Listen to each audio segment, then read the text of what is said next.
UPI ట్రాన్సాక్షన్లపై ఛార్జీలు పెట్టబోతున్నారా లేదా ఫ్రీగా కొనసాగుతుందా అనే క్వశ్చన్ మీలో ఉండొచ్చు. అయితే దీనికి ఆర్బీఐ గవర్నర్ సంజయ్ మల్హోత్రా గారు తాజాగా క్లారిటీ చేయడం జరిగింది. ప్రస్తుతం యూపీఐ ట్రాన్సాక్షన్ ఏదైతే ఉందో వాటిపై ఎలాంటి ఛార్జీలు కూడా పెంచే ఆలోచన లేదని స్పష్టం చేయడం జరిగింది. ఎంపీసీ సమావేశం తర్వాత మీడియా సమావేశంలో ఆయన ఈ వాక్యాలు చేయడం జరిగింది. గతంలో కూడా ఆయన ఇదే విషయాన్ని స్పష్టం చేయడం జరిగింది. కానీ ఒక ముఖ్యమైన విషయం కూడా చెప్పడం జరిగింది.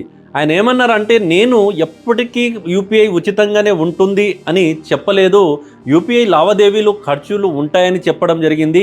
ఆ ఖర్చులు ఎవరో ఒకరు భరించాలని స్పష్టం చేశారు. అయితే ఇప్పటికీ ఎలాంటి ఛార్జీలు లేవు, భవిష్యత్తులో మాత్రం ఈ విషయంపై చర్చలు జరగవచ్చని చెప్పడం జరిగింది. కాబట్టి ప్రస్తుతం మనందరికీ కూడా యూపీఐ ఫ్రీగా ఉందని చెప్పి గుర్తుంచుకోవాలి. అలా అని ట్రాన్సాక్షన్ లిమిట్స్ ఎక్కువగా వాడకుండా జాగ్రత్త కూడా పడాలి.